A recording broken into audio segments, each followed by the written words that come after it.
എല്ലാവർക്കും നമസ്കാരം. MTയുടെ പുതിയൊരു വീഡിയോയിലേക്ക് ഏവർക്കും സ്വാഗതം. ബന്ദിപ്പൂർ കാഴ്ചകളുടെ രണ്ടാമത്തെ ദിനമാണ്. ഈ ദിനത്തിലെ കാഴ്ചകൾക്ക് ശേഷം നാട്ടിലേക്ക് മടങ്ങുകയാണ്. വീണ്ടും പുള്ളിപ്പുലികളുടെ സാന്നിധ്യം നമുക്ക് മുന്നിൽ. മരത്തിലിരിക്കുന്ന പുള്ളിപ്പുലി, ആ കാഴ്ചകളാണ് നിങ്ങൾക്ക് മുമ്പിലേക്ക് ഇടുന്നത്. കൂടെ മറ്റു വന്യജീവി കാഴ്ചകളും. ഏവർക്കും സ്വാഗതം.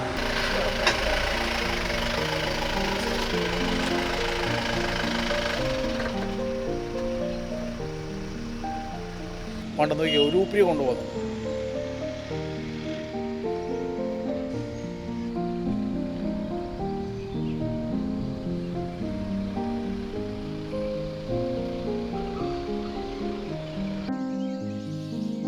വലിയ കയറുവാ മുകളിലോട്ട്.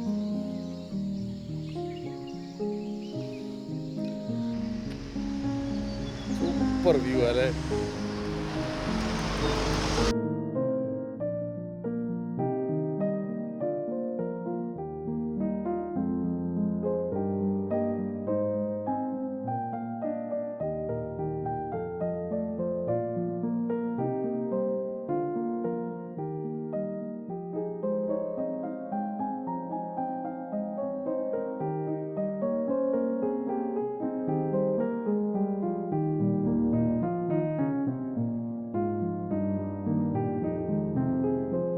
JLR ദിനങ്ങൾക്ക് ശേഷം ബന്ദിപ്പൂർ കോട്ടേജിലെത്തുമ്പോൾ നമ്മൾ സഫാരികളൊന്നും പ്ലാൻ ചെയ്തിരുന്നില്ല. കാരണം ബന്ദിപ്പൂർ ഗവൺമെന്റ് ക്യാമ്പസിൽ ചുമ്മാ ഇറങ്ങി നിന്നാൽ തന്നെ അനവധി കാഴ്ചകൾ നമുക്ക് മുമ്പിലെത്തും. ചുറ്റുവട്ടത്തെ വന്യജീവി കാഴ്ചകളിലേക്ക് കടക്കും മുമ്പ് നമ്മുടെ ചാനൽ കുറെ സബ്സ്ക്രൈബ് ചെയ്തിട്ടില്ലാത്തവർ സബ്സ്ക്രൈബ് ചെയ്യുമല്ലോ.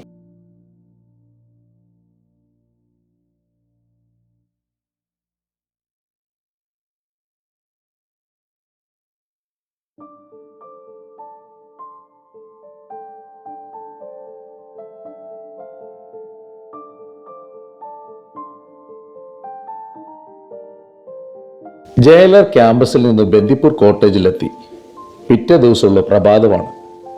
നേരം വെളുത്തു വരുന്നതേയുള്ളൂ. ക്യാമറയും എടുത്ത് വെളിയിലെത്തുമ്പോൾ മുന്നിൽ താഴെ കാട്ടുപോത്തിന്റെ കൂട്ടം.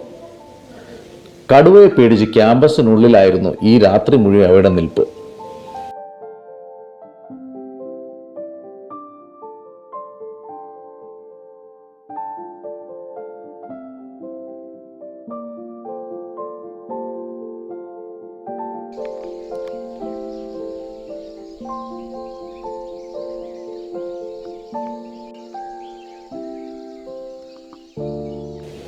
ഈ ക്യാമ്പസിൽ താമസിക്കാതെ നമ്മൾ ബന്ദിപ്പൂരിൽ നിന്ന് മടങ്ങിയത് വളരെ കുറവുമാണ്.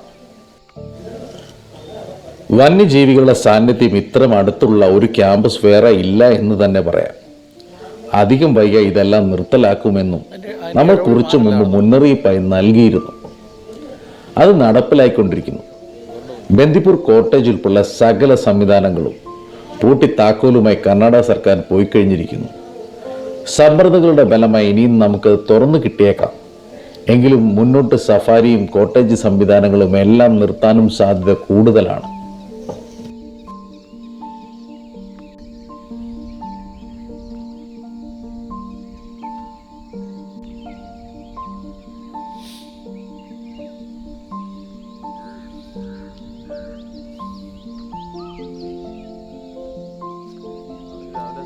വെട്ടം വീഴുന്നതനുസരിച്ച് ഇന്ത്യൻ ഗൗറുകൾ അകന്നു പൊയ്ക്കൊണ്ടിരിക്കുന്നു.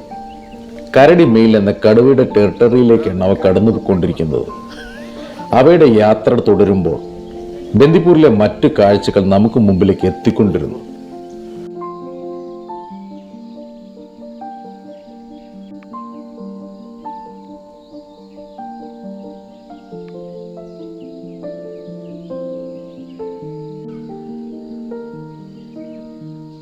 കോട്ടേജിന് മുന്നിലെത്തി മാനുകളെ പകർത്തി ആ കാഴ്ചകൾ കണ്ടിരിക്കുമ്പോൾ എൻട്രൻസിന് താഴെയായി പിടിയാന കൂട്ടം കാട്ടിൽ നിന്ന് ഇറങ്ങി വരികയാണ്.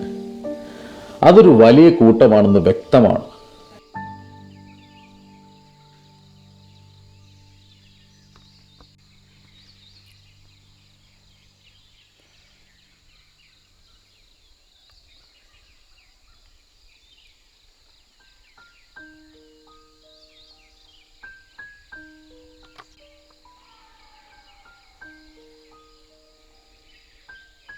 മുന്നിൽ പോയവൾക്ക് പുറകെ ആനകൾ എത്തിക്കൊണ്ടിരിക്കുന്നു. അവ മറുവശത്തേക്ക് കടന്നു കഴിഞ്ഞപ്പോൾ പുറകെ കുട്ടിയാനയും തള്ളയാനയുടെയും വരവായി.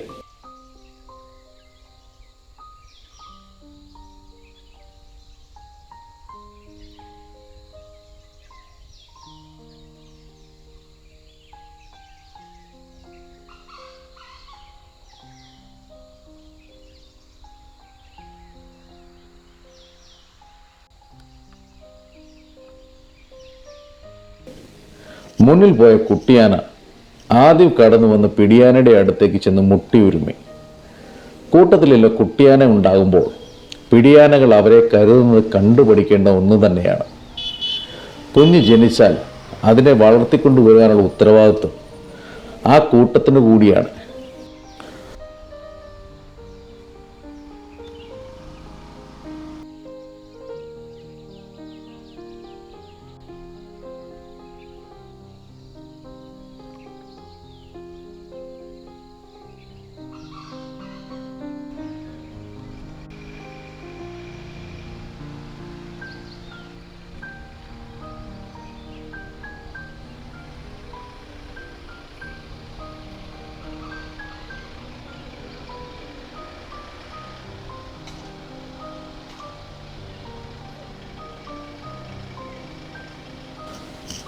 മുന്നിൽ മാനുകൾ വഴി കടക്കുമ്പോൾ ഓടിയെത്തുന്ന വണ്ടികളുടെ ഹോണടി അരോചകമായി. വന്യജീവികൾ സ്വൈര്യവിഹാരം നടത്തുന്ന വനപ്രദേശത്ത് എന്തിനാണ് മനുഷ്യൻ അവയെ ഹോണടിച്ച് ഓടിക്കുന്ന നീചപ്രവൃത്തി ചെയ്യുന്നത്?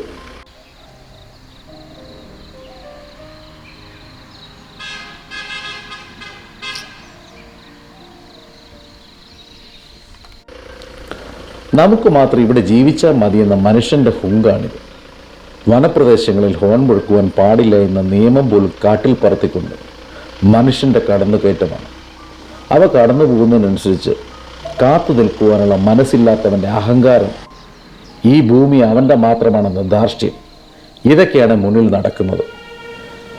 മനുഷ്യനെക്കാട്ടിലും മര്യാദ കാണിക്കുന്ന ആ മിണ്ടാപ്രാണികൾ വഴിയിൽ ഒതുങ്ങി നിന്നു. അവയുടെ മര്യാദ കാണിച്ചു എന്നതാണ്.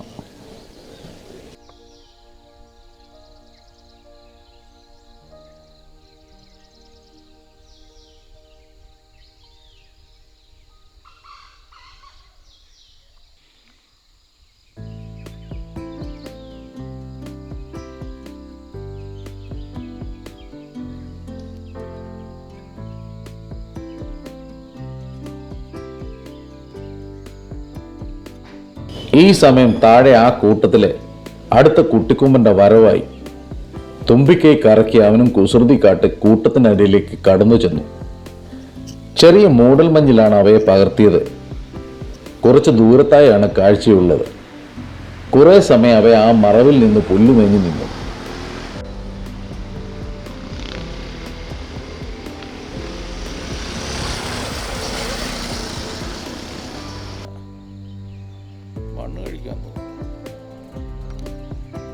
വെള്ളം കാണും അല്ലേ?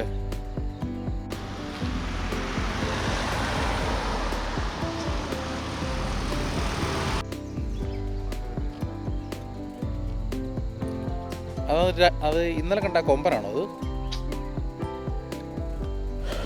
കൂട്ടത്തിലെ കുട്ടിക്കൊമ്പൻ അവയ്ക്ക് ഇടയ്ക്ക് നിന്ന് മുന്നോട്ട് കടന്നു വന്ന് വഴിയിലേക്ക് കയറി നിന്നു. പിന്നെ നടന്നത് കിടിലനൊരു കാഴ്ചയായിരുന്നു. മാനുകൾ ഫ്രെയിമിലേക്ക് കടന്നു വന്നു. പുറകിൽ മങ്ങിയ ആനക്കാഴ്ചയും.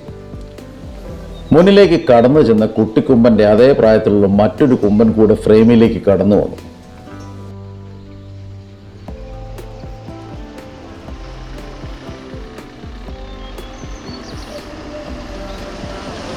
കാട്ടാനകൾക്ക് സാധാരണ ഒരു കുഞ്ഞാണ് ഉണ്ടാവാറുള്ളത്. ചിലപ്പോൾ ഇവയ്ക്ക് 2 കുഞ്ഞുങ്ങൾ ഉണ്ടായിട്ടുണ്ടായിരിക്കാം. ഈ ചിന്ത എന്നിൽ ഉണ്ടായി എന്നതാണ്. ഒരേ പ്രായത്തിൽ ഒരേ സൈസിൽ 2 കുട്ടിക്കൊമ്പന്മാർ.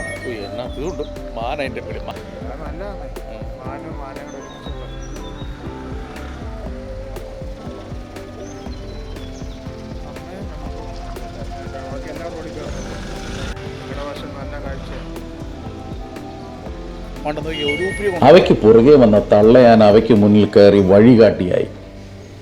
കാട്ടുവഴിയിൽ കൂടി അമ്മയും മക്കളും പോകുന്ന ആ കാഴ്ച ക്യാമറ സ്റ്റാൻഡിൽ വെച്ചുകൊണ്ട് തന്നെ നമ്മൾ ആസ്വദിക്കുകയാണ്.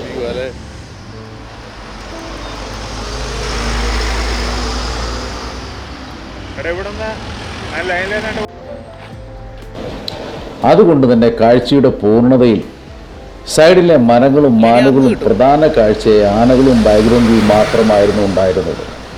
ഒപ്പം മഞ്ഞും കാഴ്ചയെ മക്കിയതാക്കിയിരുന്നു. എങ്കിലും മനോഹരമായ ആ കാട് കാഴ്ചയും നിങ്ങൾക്ക് മുമ്പിലേക്ക് സമർപ്പിക്കുകയാണ്. മാറി അത് താഴോട്ട് പോയി.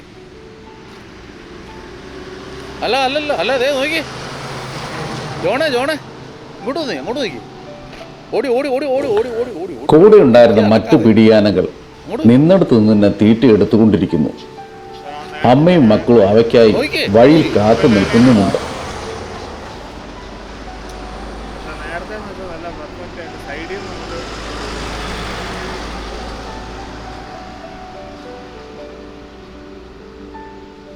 ബന്ദിപ്പൂരിലെ കാഴ്ചകളുടെ നിറവിൽ നിൽക്കുമ്പോഴും മനസ്സിൽ തോന്നിയ അഗാധമായ വിഷമം നിങ്ങൾക്ക് മുമ്പിലേക്ക് എത്തിക്കട്ടെ. കർണാടക സർക്കാരിന്റെ നേതൃത്വത്തിൽ ബന്ദിപ്പൂർ ഉൾപ്പെടെയുള്ള സകല സ്ഥലത്തെയും ഫോറസ്റ്റ് ആക്ടിവിറ്റീസ് എല്ലാം നിർത്തലാക്കിയിരിക്കുന്നു. സഫാരികളും ഗവൺമെന്റ് കോട്ടേജുകളും എല്ലാം നിർത്തലാക്കിയിരിക്കുന്നു.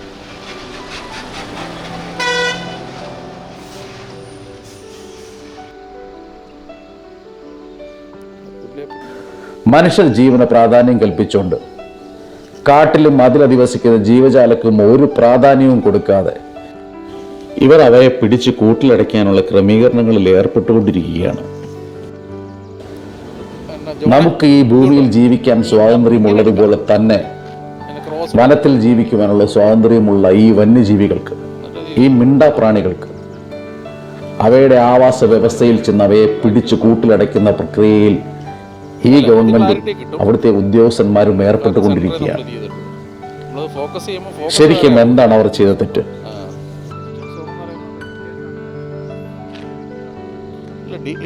ഡിജിറ്റൽ സൂം ആയിട്ടില്ലെന്നേ, അതിന് നേരെ സെന്റർ വരെ ആയുള്ളൂ. കടുവകളെ പിടിക്കാൻ ശ്രമിക്കുന്നതിൻ്റെ ഇടയിൽ അവയ്ക്കുണ്ടായിരിക്കുന്ന പല കുഞ്ഞുങ്ങൾക്കും ജീവഹാനി തന്നെ സംഭവിച്ചു എന്ന ദുഃഖകരമായ വാർത്ത നിങ്ങൾക്ക് മുമ്പിലേക്ക് എത്തുകയാണ്. ഈ നാട് നമുക്ക് ജീവിക്കാൻ സ്വാതന്ത്ര്യമുള്ളതുപോലെ തന്നെ ആ കാട്ടിലും അവർക്ക് ജീവിക്കാനുള്ള സൗകര്യങ്ങൾ ഒരുക്കേണ്ടവർ പോലും അവരെ ഇല്ലാതാക്കുന്ന പ്രക്രിയയിൽ ഏർപ്പെട്ടിരിക്കുന്ന ദുഃഖകരമായ സത്യമാണ് നിങ്ങളെ ഞാൻ അറിയിക്കുന്നത്. ഇതിനെ ചെറുക്കേണ്ട കാലം അതിക്രമിച്ചിരിക്കുകയാണ്.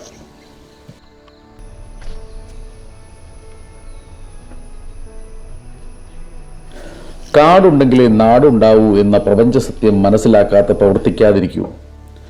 ബന്ദിപ്പൂർ കോട്ടേജിൽ നിന്ന് വണ്ടിയെടുത്തൊന്ന് കറങ്ങാനിറങ്ങി. വഴിയിൽ കൂടിയുള്ള യാത്രയിൽ വീണ്ടും ആനക്കൂട്ടം കാഴ്ചയായി. അതിനുശേഷം ഞങ്ങൾ മംഗല വഴിയിലെത്തി. കോട്ടേജിന് താഴെയുള്ള മരങ്ങളിൽ നിന്ന് നോക്കിക്കളയാമെന്ന ചിന്തയിൽ അവിടെ എത്തുമ്പോൾ മരത്തിൻ്റെ വി പോലെ നിൽക്കുന്ന ഭാഗത്ത് ശിഖരങ്ങൾക്കിടയിൽ പുള്ളിപ്പുലി കുത്തിയിരിക്കുന്നു. എന്താ നോക്കിയുള്ള ഇരിപ്പാണ്. ആ ഇരിപ്പ് കുറച്ച് സമയം തുടർന്നു. പിന്നെ മരത്തിൻ്റെ ഇടയിലേക്ക് അത് കിടന്ന് ഉറങ്ങുവാനുള്ള തയ്യാറെടുപ്പിലാണ്. കുറെ ദൂരത്തായി നിൽക്കുന്ന കാഴ്ചയാണ്.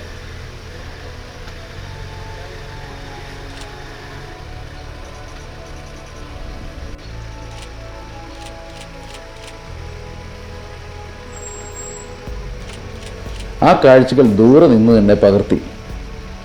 നമുക്ക് മുമ്പിലെത്തുന്ന പല കാഴ്ചകളും നാട്ടിലെത്തി കാണുമ്പോൾ മാത്രമാണ് കുറച്ചെങ്കിലും കണ്ണിനും അവയെ ആസ്വദിക്കാൻ നമുക്ക് കഴിയുകയുള്ളൂ. ബന്ദിപ്പൂരിലെ ആദ്യ ദിന കാഴ്ചകൾ ഉടൻ തന്നെ നിങ്ങൾക്ക് മുമ്പിലേക്ക് എത്തിക്കുന്നതാണ്.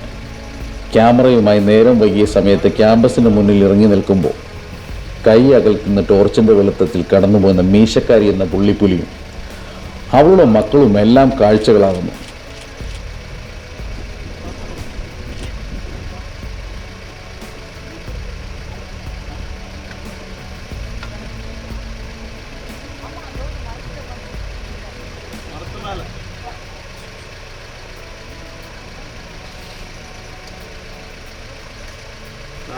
ഈ ദിനത്തിലെ കാഴ്ചകളിൽ നിന്നും മടങ്ങുകയാണ്. ബന്ദിപ്പൂരിന്റെ മായാലോകം നമുക്ക് മുമ്പിലേക്ക് വീണ്ടും തുറന്നു കിട്ടുമെന്ന പ്രതീക്ഷയിലാണ് ഓരോ കാട് സഞ്ചാരി. ആ കാഴ്ചകൾ നിങ്ങൾക്ക് മുമ്പിലേക്ക് എത്തിക്കുവാൻ ശ്രമിക്കുന്നതുമാണ്.